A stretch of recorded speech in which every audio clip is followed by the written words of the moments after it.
और इस तरह के कई नाम हैं जिन्होंने 12th में फेल होने के बाद भी हार नहीं मानी और अपनी मेहनत से आईएएस ऑफिसर बनकर दिखाया। क्या आप भी जानना चाहते हैं कि उन्होंने यह कैसे किया और कैसे आप इस मुकाम को हासिल कर सकते हैं, एक आईएएस ऑफिसर बन सकते हैं? तो सबसे पहले तो इसमें आपको यह जानना जरूरी है कि आईएएस ऑफिसर 12th बेस पर नहीं बनते, बल्कि इसके लिए 12th के बाद ग्रेजुएशन पास करनी जरूरी होती है।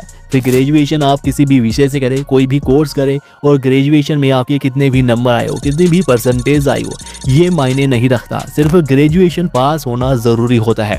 उसके बाद आईएएस बनने के लिए यूपीएससी का सिविल सर्विस एग्जाम देना होता है।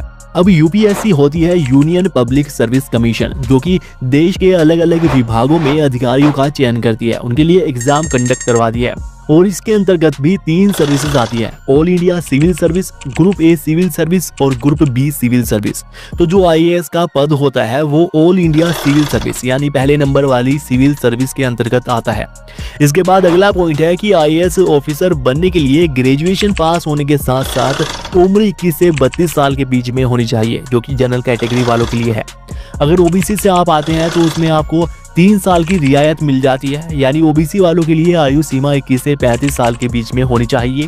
और एससी एसटी जाति से आने वालों के लिए आयु सीमा में 5 साल की छूट मिलती है, यानी उनके लिए आयु सीमा 21 से 37 साल के बीच में रखी गई है।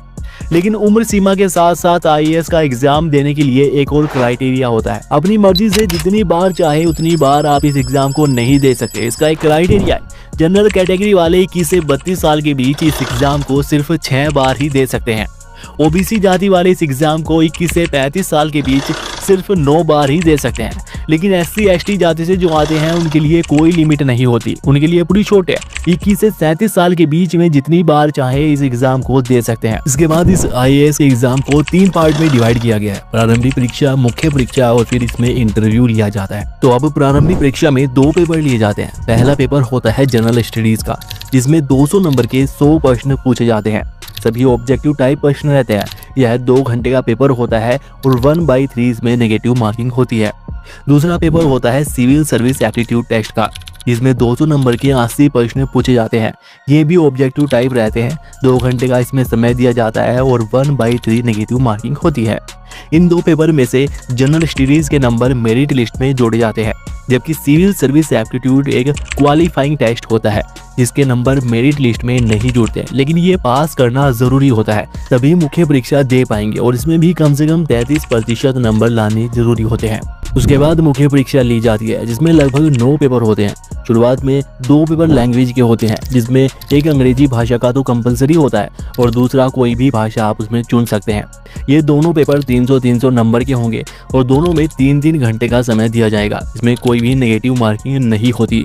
उसके बाद निबंध का एक पेपर होता है, ये भी 300 नंबर का रहेगा, जिसमें 3 घंटे का समय दिया जाएगा। उसके बाद general studies 1, general studies 2, general studies 3 और जनरल स्टडीज 4 के 4 अलग अलग पेपर लिए जाएंगे। ये भी 250 नंबर के रहेंगे और इसमें भी 3-3 घंटे का समय दिया जाएगा। उसके बाद 2 ऑप्शनल पेपर होंगे, पेपर 1 और पेपर 2।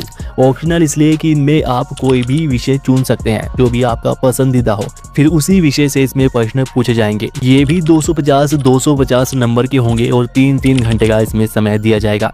तो इस तरह से इस एग्जाम को क्लियर करने के बाद इंटरव्यू लिया जाता है, जो कि 275 नंबर का होता है। और फिर इन सभी पेपर के नंबरों के आधार पर ही मेरिट लिस्ट बनती है। जिनका नाम मेरिट लिस्ट में आ जाता है उन्हें फिर मेडिकल के लिए भेजा जाता है और उसके बाद फिर ट्रेनिंग के लिए लबासना मसूरी में भेजा जाता है। तो इस तरह से ये एक बहुत कठिन और लंबा प्रोसेस होता है आईएएस ऑफिसर बनने का। तो अगर आप भी जी जान लगाकर लगभग 2 से 3 साल तक तैयारी करने के लिए तैयार हैं, अपने रिश्तेदारों को, यार दोस्तों को, सभी को 2 से 3 साल के लिए भूलने को तैयार हो, तो आप आईएएस बनने के बारे में सोच सकते हो। वरना फिर इस सपने को भूल जाना, फिर आप बैंकिंग और एसएससी की तैयारी कीजिएगा, वहां पर आपका काम हो सकता है। आईएएस बनना बहुत मुश्किल रहता है। अगर आप इसके लिए मेहनत कर सकते हो, आप आईएएस बनने का सपना पूरा कर सकते हो, तो अपने लिए एक अच्छा सा कमेंट नीचे जरूर कीजिएगा। बाकी वीडियो को लाइक कीजिएगा और ऐसी ही और वीडियोस के लिए चैनल को भी सब्सक्राइब कर लीजिएगा। धन्यवाद।